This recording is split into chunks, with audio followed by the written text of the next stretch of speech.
Hey, everybody. That is Gary Smith. Howdy, howdy. That is Kaz Kenny. Kapow! And I am Eddie Bramble, and this is episode 35 of the Blackwaters Edge podcast. Episode 35. Now, we would have been at 43, but unfortunately, our main man, Eddie, got sick, and we certainly could not do the podcast without our third wheel. So, anyway, so we're glad to see that you're back, Eddie. I know that. How you feeling? absolutely. Everything feeling okay? Yeah, I'm good. I'm better now. A lot better. It's been a long ride, but I'm here now. You're here.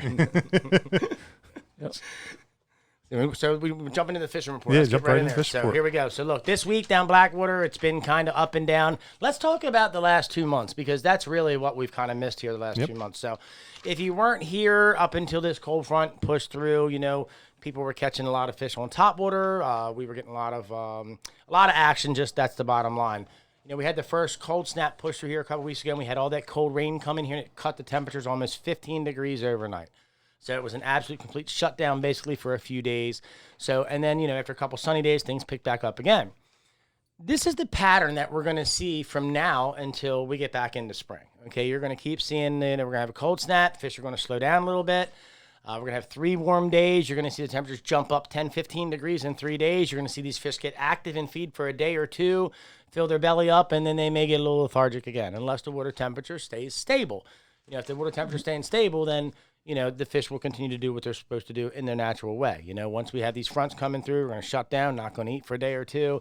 It really does affect the fish. Water temperature is the big answer this time of the year. If you're out and you're fishing, you're lucky enough to be in a boat and you've got a way to figure out the water temperature, 3 degrees can make a world of difference. And if you don't, shallow water afternoon fishing. Right. I mean, it's pretty simple, but what I've learned over the years with a little temperature guidance with me, and if I can find them pockets of water in those branches that are deeper than other branches, and I can find that one sweet spot where it's 3 degrees or 4 degree difference, you'll find that that's where they're hunkered down at, and that's where you're going to catch your load, and that's how you're going to fill that cooler with 100 fish. You know what I mean?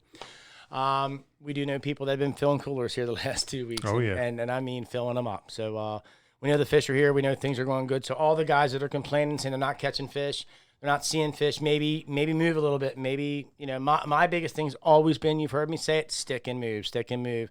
I don't spend a lot of time in an area. If I'm looking for meat, I'm looking for a bigger fish, and I'm in an area and I'm catching smaller fish, I'm certainly going to pull out of there and I'm going to go look somewhere else. I'm going to take 45 minutes, an hour, and look around and just kind of explore and see what I can find.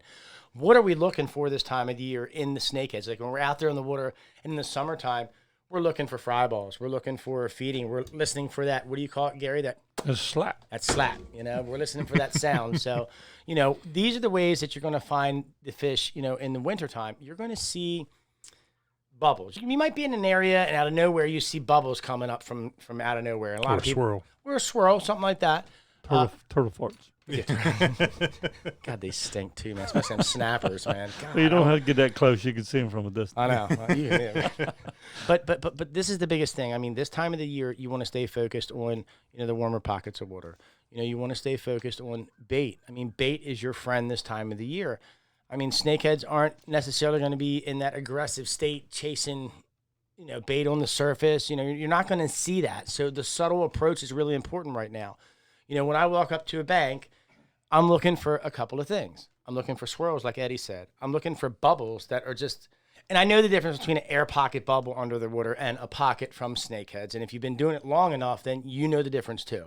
A pocket of air coming up from the bottom that's not from snakeheads, it's going to be a little bit more bigger pockets of bubbles. It's not going to be real tight. What I'm looking for is I'm looking for those bubbles that are just them little tiny bubbles in a little circle coming to the top and then kind of fan across the top like they do. So if I see that, then 9 times out of 10, I'm likely to stay in an area. The last couple of days, we've been talking to people here, and, I've been giving the guys some tips. They're reaching out to me during the day while they're struggling. Kaz, I'm over here. I know it got cold. What do I do?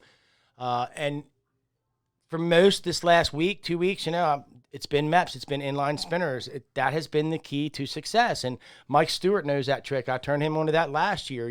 One of the biggest success rates and ways for me to catch fish this time of the year is by using a MEPS inline and taking a snakehead destroyer and just kind of lipping it on that treble hook. You'll notice a lot of times when it gets cold like this that you almost think that you're getting a bite, and you probably are. And the way to tell if you really are getting that bite or if you're just bumping a log or you're bumping a snag or something like that is behind your lure, you'll see that pocket of bubbles come up when they strike at that inline spinner, whatever bait you're throwing subsurface.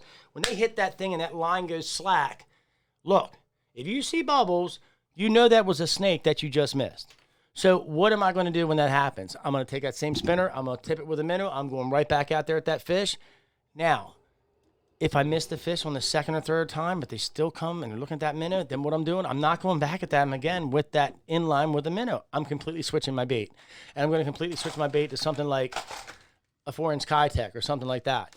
I'm going to keep the fish hungry, but I'm going to keep them confused. I don't want to educate the fish any more than I need to with that minnow. So it's out of there. Now I'm looking at something else. I might tip something else with a minnow to give it some flavor.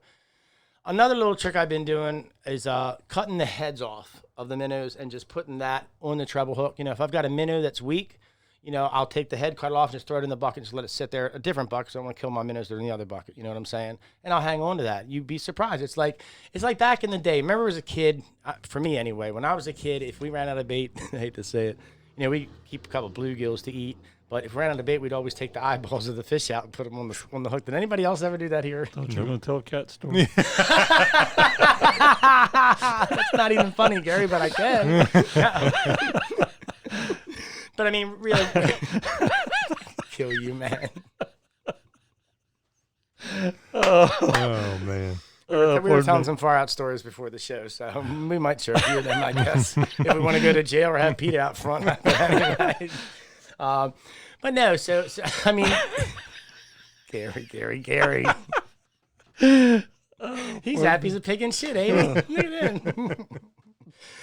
Anyway, so, you know, when I was a kid, I don't know if you guys ever did. And Gary, did you do it? Did you ever take the eyeballs out of a fish and put it on your hook and use it for bait? You never did that? No. Another thing we did was we used crappie tongue. That was another thing that we were taught as kids. You could cut the little tongue out of your crappie. If you ran out of bait, and you could use that because it was so hard. You could use that. It was like a little V on the back of it, so it looked like a nice trailer. And you could, if you ran out of bait, you could keep that crappie tongue on there almost all day. It would lose its flavor. So every now and then you'd have to switch it out, or maybe just slide it around on some fish slime or something like that. You know, I have cut minnows up and used them for bait, you know, little chunks.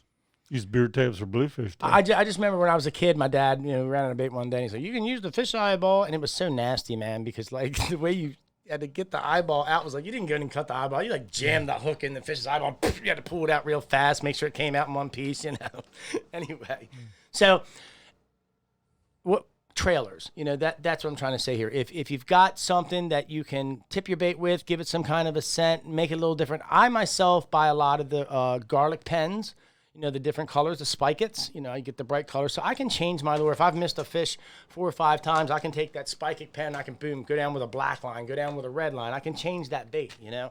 And sometimes you'd be surprised simply by just customizing and changing that bait a little bit. Makes a big difference. You went from catching 2 fish to 30 fish, you know what I'm saying? So right now, the bottom line is here at Blackwater, you know, a lot's changing and we're going through the transition of summer into fall. So what we've got to look at is bait. What bait is present where I'm fishing? Is it shad? Is it carp? Is it, you know, what are they eating on, you know? So match the hatch, you know. If your shad and stuff this year are only a couple inches right now, maybe try some baits that are only 2 or 3 inches, you know. A rattle trap is really a good lure here. You don't hear a lot of guys talk about it, but I will tell you right now, a bright silver rattle trap is a great lure here. I like the floaters and I like the subsurface ones, you know. I don't throw them a lot. But it seems like when I'm in a pinch and I need something different or something to seal the deal or just to throw something out and they haven't seen. You know, if I go that rattle trap, it seems like 9 times out of 10, I can come through with something. Same with the white twister tail this time of year. A lot of folks overlook that lure. It's just such a simple lure. It's so easy to use. Cast it reel, stop, you know, jig, however you want to do it. There's so many applications for a white twister this time of year. You can stand up on the bridge, jig it right next to the pylon where the snakeheads are laying on the dropping tide. You know, I mean, there's just so much. So is there one, you know, solid solution now? Absolutely not. You know, if we go back a couple weeks ago, you know, you really knew that you could have some action on topwater, you know. You're still going to get some topwater action here after we've had those 3 days, especially in places like the ditches. You know, the ditches will warm up even worse than what the main rivers will.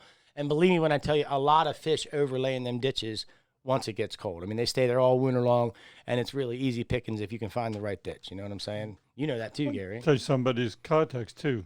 I'll take those. If you're reeling in and you got your contacts and they keep coming in with no tail on them, and you know you're getting hits, but you're not hooking the fish. These little rings on them, they're trim rings. Trim rings. It is. You know, if you're coming back with just the tail missing, then cut that much off of the front of it, and you're probably going to hook your fish. Right. I do that a lot of times too. A lot. Sometimes if they're not hitting the bigger ones, and I don't have the smaller ones with me, I'll just make small ones out of the big. I do the same thing.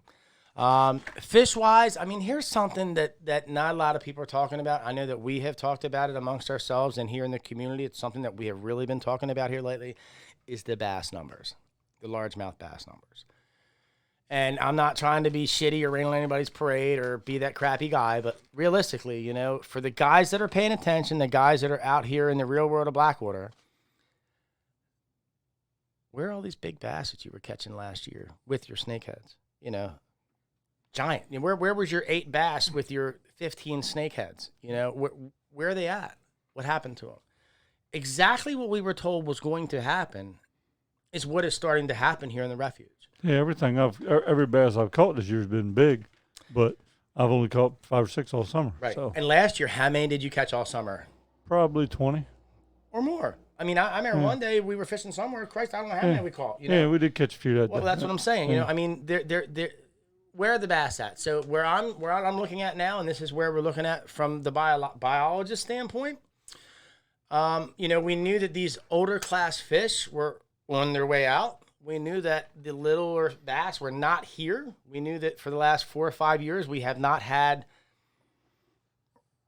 nesting properly. Let's I don't know what the right word is for that, but you know, the grounds where the largemouth have spawned, they're just not there. There just haven't been any juveniles around. Right. So again, real eyes looking at this.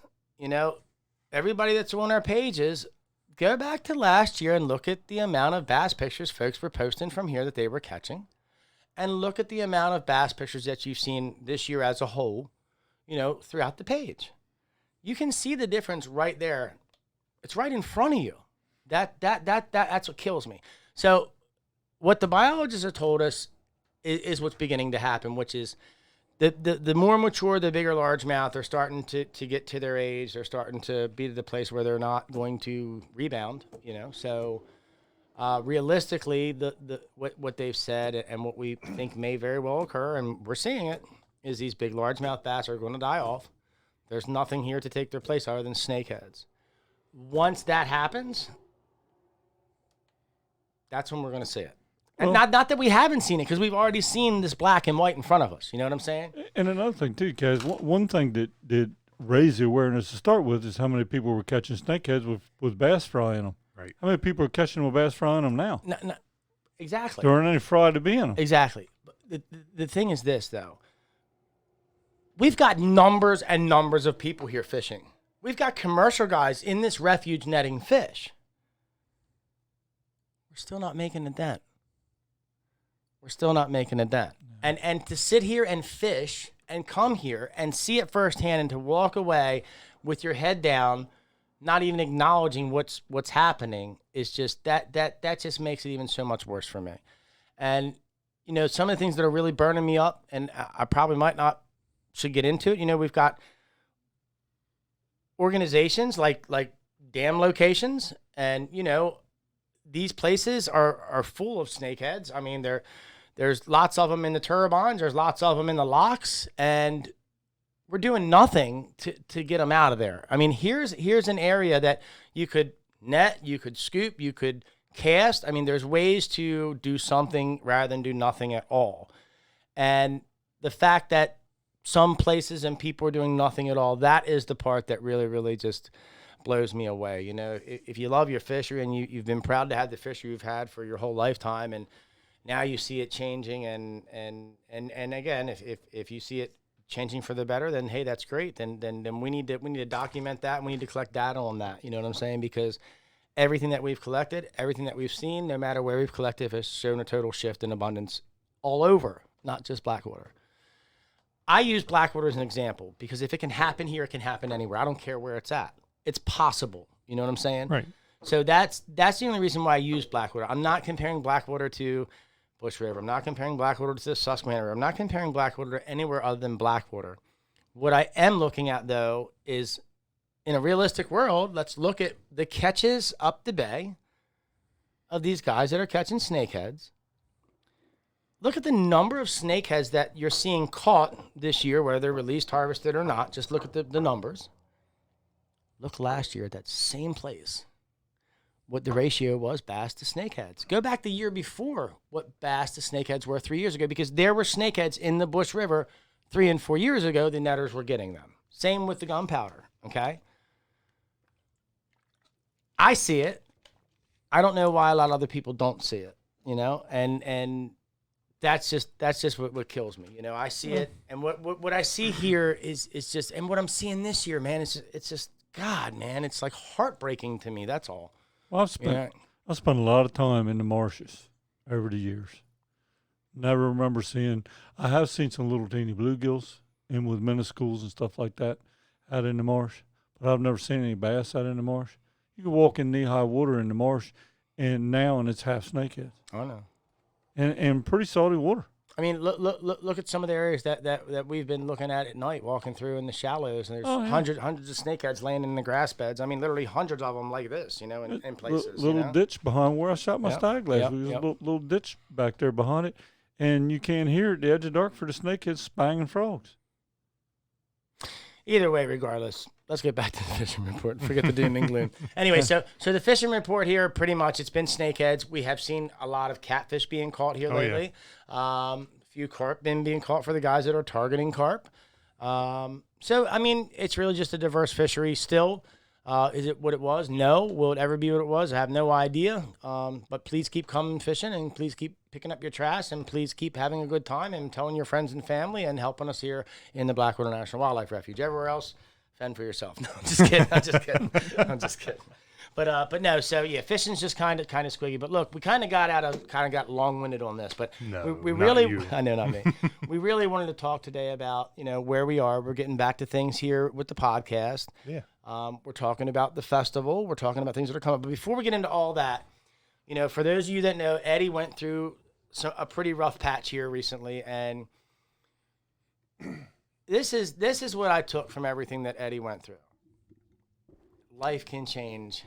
Yeah, you got like that that. right.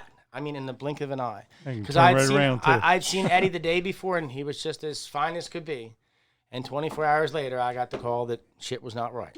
So, Eddie, let's talk a little bit about what happened and what kind of led up to this. Because I know before this happened, we were looking at some other things. You were having some issues in your ankles and things like that. So that's actually how it all got started. I was dealing with some gout in my ankles, went to the doctor, and the doctor prescribed me prednisone, which is, probably one of the most common drugs used for a wide range of things. People take it for almost anything all the time. Especially for inflammation. Yeah, exactly. Prednisone's a great drug for that. Now, are those the things you lift weights and stuff with? Steroids? No, it's a different kind of steroid. Not that oh, okay. Right. This is it's a corticosteroid. But so the prednisone's a steroid, and I was prescribed that. I took it for about, I guess it was 4 or 5 days. It was less than a week. Because you told us that Thursday right before you got sick, they had just upped your dose. Right, exactly. Remember you sitting here telling me that. Exactly right. They just upped it up. They were, because it wasn't getting rid of the gout fast enough for what the doctors wanted, so they increased my dosage. And that was Thursday that I told you that. And on that following Monday, my God, it was the worst pain I've ever experienced. And I've broken bones, I've torn ligaments, I've had my ACL and MCL torn and repaired. This is the worst pain I've ever experienced in my life. I'm not even joking. Could not move. My whole body was sweating. And let me just interrupt. I know Eddie, and let me tell you what, it takes a lot to affect Eddie. Period. Pain, work. This dude's like a workhorse. Never slows down. If it's got to be done, it gets done. It gets taken care of and taken care of on time. So try to. Yeah. but honestly, I thought I was having a heart attack because it was. The pain was just right. It wasn't quite up in my chest area, but it was close enough where I thought that's what it was. It was basically right where the top of your ribs kind of form that V on your chest. And like I said, it was the worst pain I've ever been in. Wife called the ambulance. They sent me to the hospital. And the doctors actually initially diagnosed me with a burst ulcer. I don't know what they call it, what the medical term for that is. Or whatever. I think that's what it is. And that was the initial diagnosis when I first got there without any other tests being done. That's what they thought it was. And Then they did the blood work, and they saw my lipase, which is how they measure your pancreas, was just ridiculously off the charts. It was just an insane number. They thought it was wrong. That was in Cambridge Hospital. They sent me to Easton that night, and they redid the test. And so lipase is measured. It's how they measure your pancreas in your bloodstream, is your number of lipase in your blood. And it's supposed to be between, I can't remember, I think it's like between 20 and 200, something like that. Mine was off the scale. It was over 4,000. Yeah, so it was unreal number. And so the doctors were really concerned. And they diagnosed me with necrotizing pancreatitis, which means that part of my pancreas actually died in the process. It was a, like I said, a very painful ordeal. And that's I was trying to explain to people that, and a lot of people don't understand. So that's why I wanted you to touch on this about, how the pancreas is dead. Right. Yeah. So, but I mean, the pancreas is it's a lot more important than people realize. And I was actually in the hospital for 11 days, I think it was. I was only in Easton for 2 days, and they said, we're just gonna be honest with you. This is more than what we can handle here, and we're going to send you up to university. And so I was in university for over a week, and it got me under control. I wasn't allowed to eat. That was the only way your pancreas can heal. I mean, but you were dying. Oh my God! I mean, anybody who knows me, I'm a big guy. Well, I remember when they gave you your first Jello or whatever it was. You texted me and said, "Oh man, I just got my first dish." You were so happy it's could be. I said, "Man, damn, it's been like 8 days, man." I was on a feeding tube. I mean, and actually they had another tube in my stomach that was just sucking out anything that was in there to try and reduce the pressure on everything else in there, because my pancreas, all my internal organs are so swollen from this. It literally affected everything in there.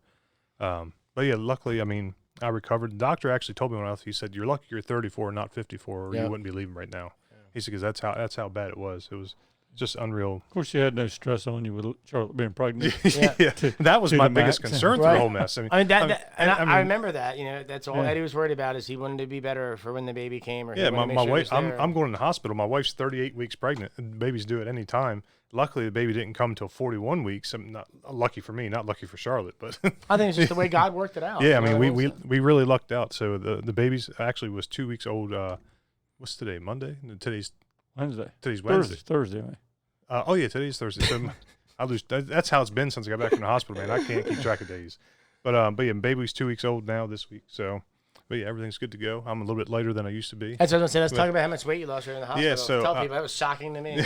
So before I went in, last time I really weighed myself was in July, and I was 285 then. I was a little bit heavier than what I wanted to be anyway. But actually, I just went to the doctor earlier this week, and I'm now 238. So I've lost almost 50 pounds in less than 2 months. You still got your head. Yeah, that's right. I was making a joke to everybody to say, how's Eddie doing? I'm like, oh, he's so skinny, he can hoop through a Cheerio, bro. But yeah, it's definitely, the weight loss plan is very effective, but I do not recommend it. That's for sure. But overall, your energy's back. I know you're not back to normal. I know that things, you still get weak, but I mean, overall, on a scale of 1 to 10, Eddie's back to a 7. Yeah, so yeah, I'm probably back to an 8.5, I'd say. Don't push it. Well, that's how I always am. I push the envelope, but how you're smiling. Yeah, that's exactly right. I called you when you first got home, man. You scared me. Even when he first came home, and I saw Jonas and his color and just how much weight he'd lost, and just he wasn't smiling. You could see it in his eyes, man. Man, I'll be honest. When I first got those first probably 2 weeks when I got home, I was severely depressed. I mean, just like I'm not like in a weird way, but like I knew I wasn't myself. Yeah, I wasn't myself, and I was just like I couldn't do the things I wanted to do. I was just so restricted to just doing anything. And literally, and this is not a lie, one night I was crying. Like I really was. Like I sat there at my table. I just talked to Charlotte. I think you'd only been in for like 2 days or something like that. And I think I was told you could only have a visitor for 15 minutes or something. Well, that was when I was in ICU. So when I first got to Baltimore, to University at Baltimore, they'd sent me to ICU because they weren't sure how bad it was going to continue to get. And I was only there for probably the first night. And I was, and when you're in ICU at university, because of all the COVID mess, you're only allowed one visitor per day for 15 minutes. Right, and that was killing me because I just could not imagine what it was like to lay there for 23 hours and 45 minutes. And I know you're not alone, right? But you are alone. I mean, in a way, you're alone. I mean, you've got your patients, you've got your nurses and your doctors and things like that, but you can't physically touch somebody. Right. You can't physically get a hug when you're not feeling good. You can't physically have somebody rubbing your arm saying it's going to be okay, Eddie. That is why I broke that night. I'm like, dude, that's gotta suck. Well, man. it's- he's laying there like this. I Nobody's remember there with him. Charlotte sent me a text and said that if she had the baby, she'd hook Kaz and I up and we could come spend 15 minutes with you. That's what she said too. Well, it's different than it used to be because luckily, I mean, we had the power of technology. So I mean, if things were starting to get bad, I could FaceTime Charlotte or Right. whoever. So it Right. wasn't. It's not like I was by myself alone with nobody to talk to. I mean, you always have that technology in your hand, thankfully, and that's a big difference. I mean, just knowing that is just a big comfort. But it was just a crazy ordeal from start to finish. And like I said, luckily, the baby stayed in. Izzy's here and healthy now, and so it's all behind us now. So let's talk about the baby. How's the baby been for 2 weeks? How's the sleep situation? Is Eddie getting sleep? Is Eddie? We've actually been very lucky. This is our second That's baby. what you said. Our son's 2.5 years old, and the baby's 2 weeks old. And these first 2 weeks, she has been sleeping like a champ. I mean, I couldn't ask for a better baby. She only cries when she's hungry, and she's sleeping a lot, growing a lot. She's already when we went to her first appointment when she was a week old to the doctor, and she'd already gained a pound. So she's 8 pounds, and when she was born, she was 7'9", and she was 8'10" or 8'11" when we left the doctor last Almost time. as big as my biggest bass I've called here. But yeah, How's Boo making that water? oh yeah, he's definitely adjusting. He really enjoyed being an only child before she was here. Yeah.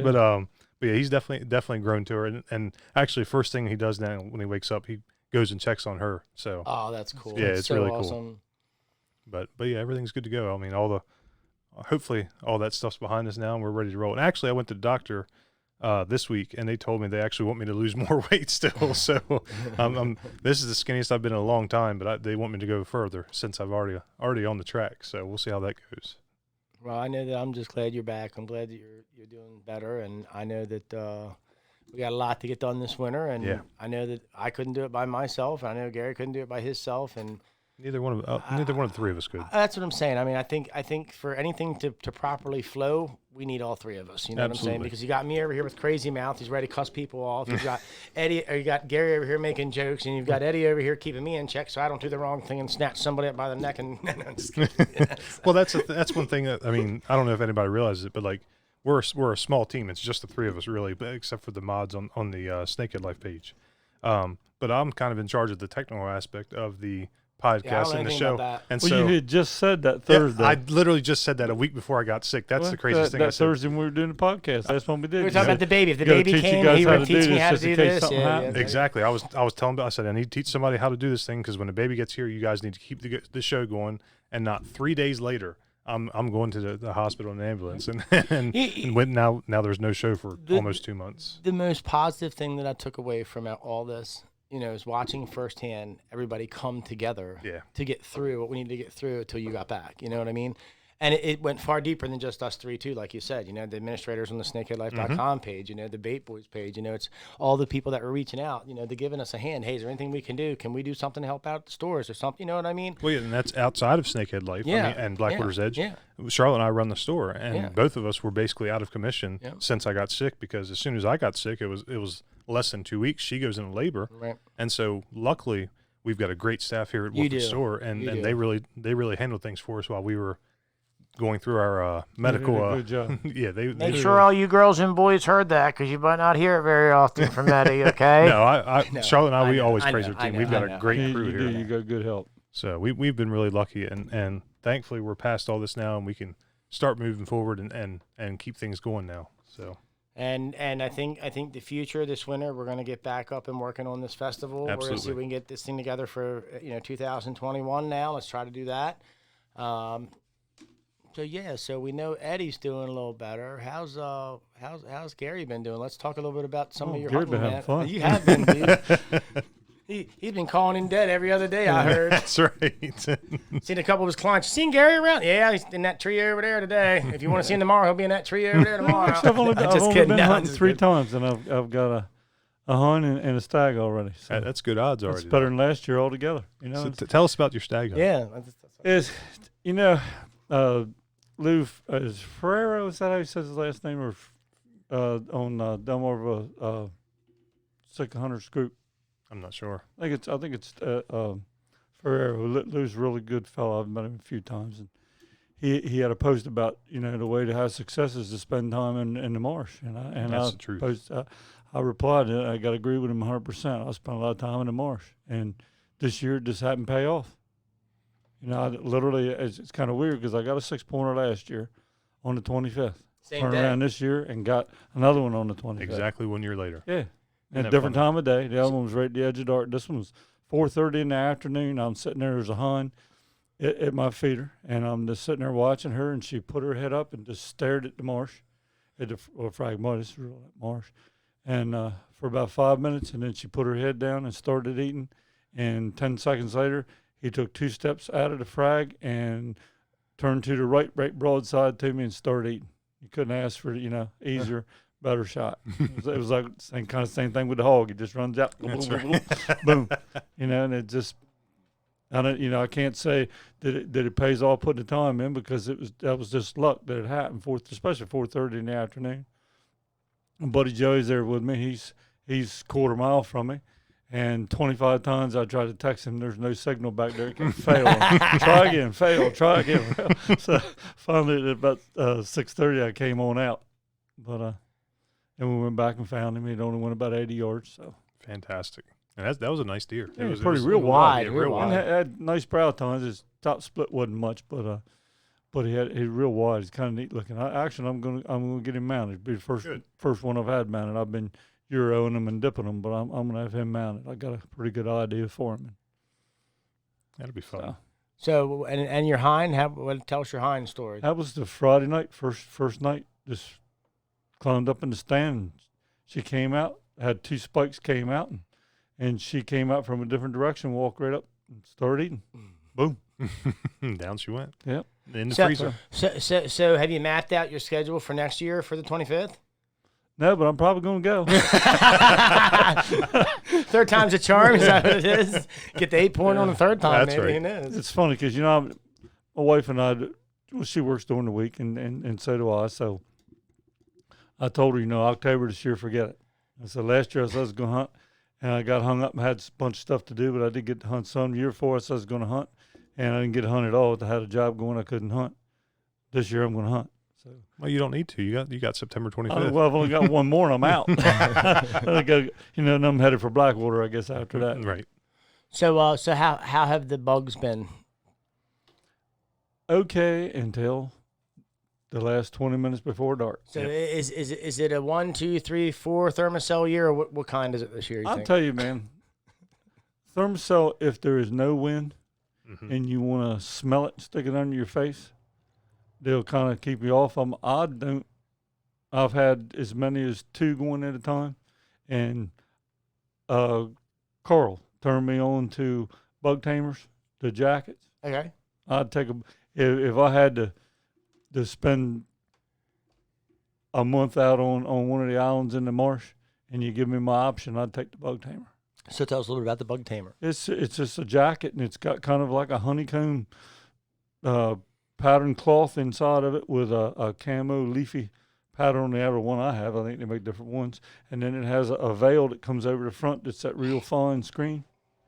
And I had so many mosquitoes on me last Saturday night.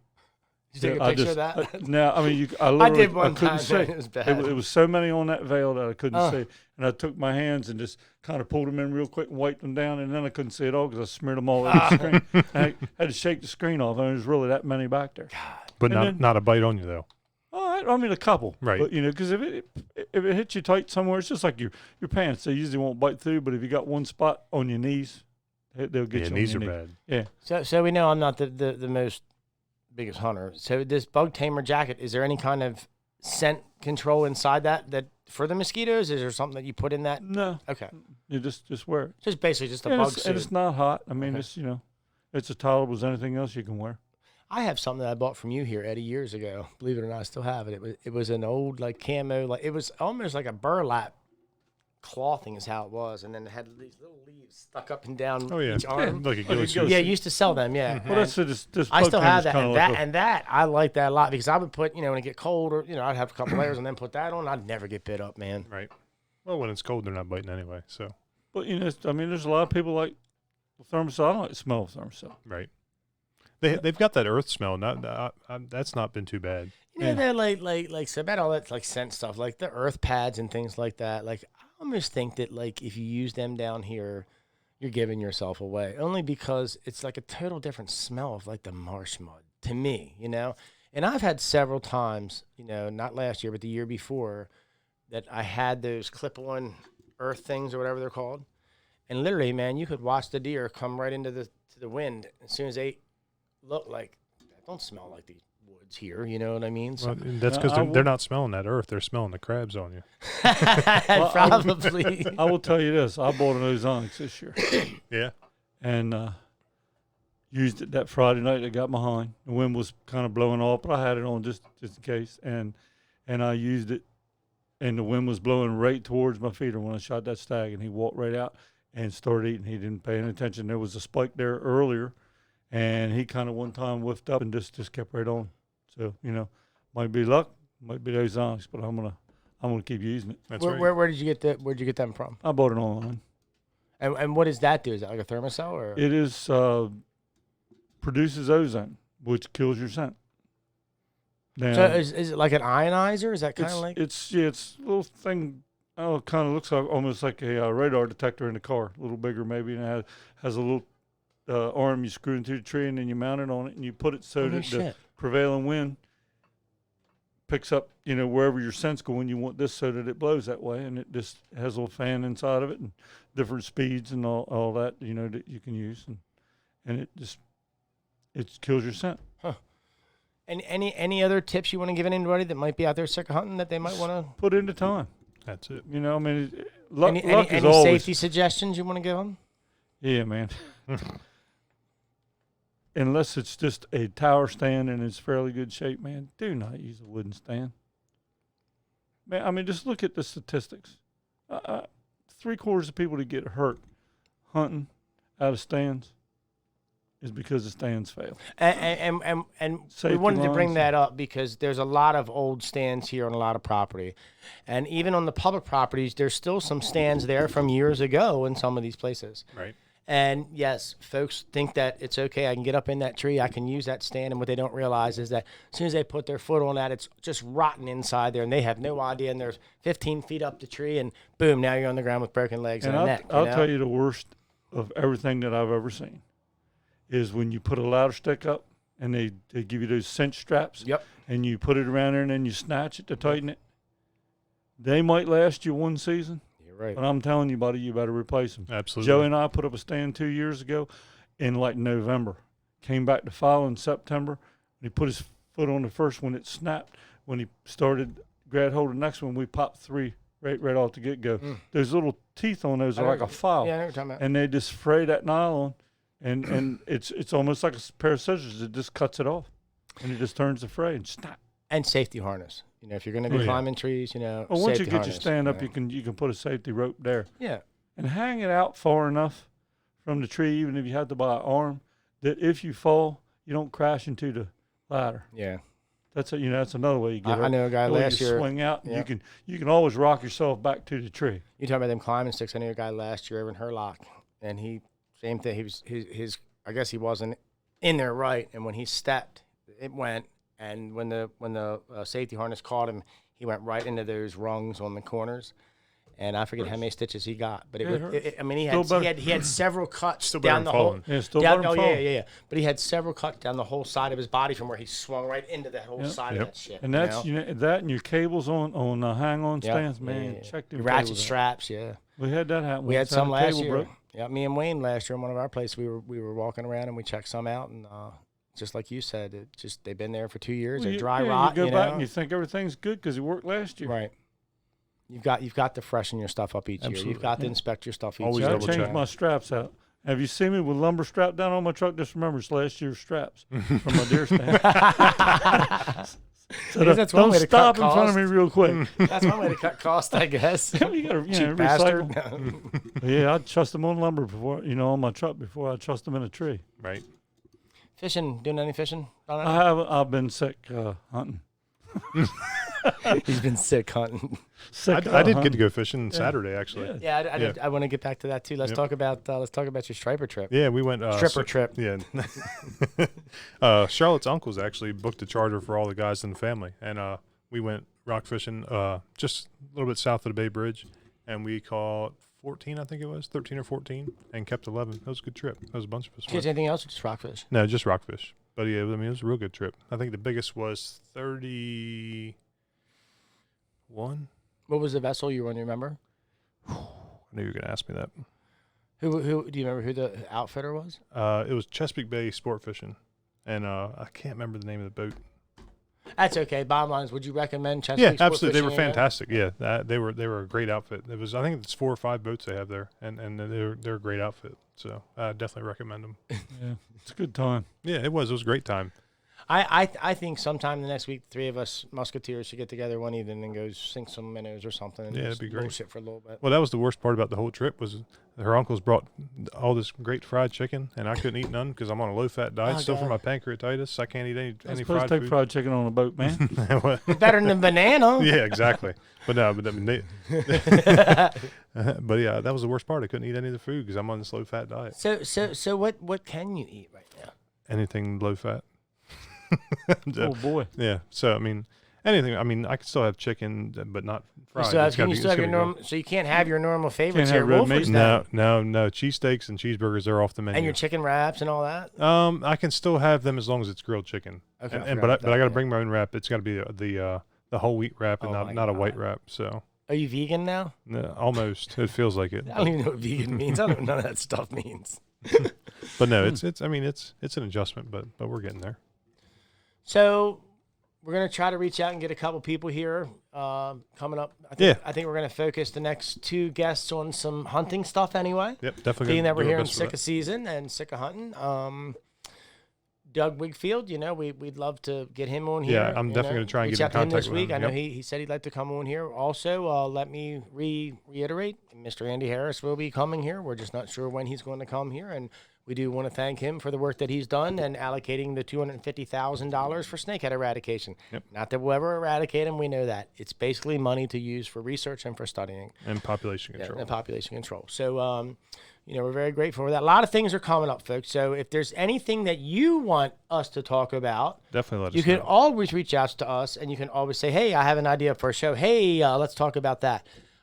Just to give you a short list of people I've talked to, Brandon Manchin, we're going to have him coming on here. John Rich, I've reached out to him, going to have him coming on here. Reached back out to Chris Leslie. Chris Leslie's going to come back. We're talking about kayaks here real soon. I got Jim Thompson. He's going to be coming down here again. We're going to talk about some stuff there. We're going to have Dr. Joe Love. We're going to have Josh coming back in here real soon to talk about what's happened in the last year, and a lot of you are going to be shocked. What else? I'm just trying to think. We've got some Sika biologists coming on to talk. We've got a lot of people coming. So looking forward to a bunch of shows and get the repetition back going. And I know we've talked a couple times about a tournament or something. I'm still on the fence about a little pop-up thing here in October. We'll see how it goes. Being that it's the fall, maybe we'll call it the fall harvest. We'll figure something out for that. But just be an impromptu tournament. You pay your entry fee here at the store. We weigh in at the end of the day, and we're done. We're not going to do a 2-day tournament. We're not going to do anything like that. Just be cut and dry.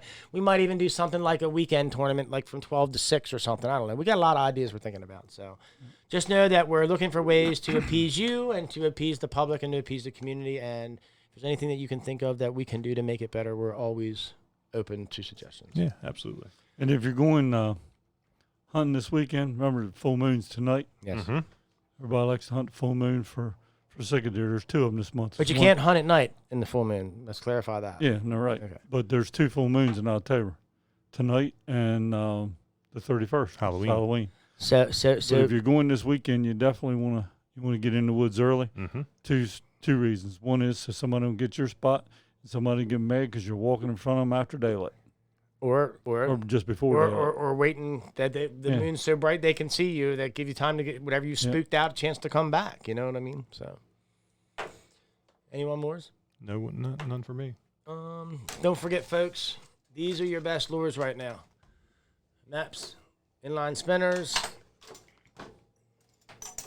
We got Mr. Darryl Willie and his chatterbaits. They've been doing very, very well also. Awesome. The underspins are still just top notch, and we are just smoking the fish on that bait. We did have some guys here since the cold snap that said the subsurface wake frogs, we're doing some stuff for them, in some of the coves. The Kitex, don't forget, these are some of the best swim baits out there right now to use for these fish. I mean, there's other ones that are very good, but we stock these here, so we want to plug them. I think I'm forgetting one thing. Oh, yeah, the Z-Mans. Don't forget, we got the Z-Mans, and we've got the subsurface rats also, so you can get some action on that with the fish. We've got the Z-Man chatterbaits. What do you got over there? Anything That's Gary's favorite right there.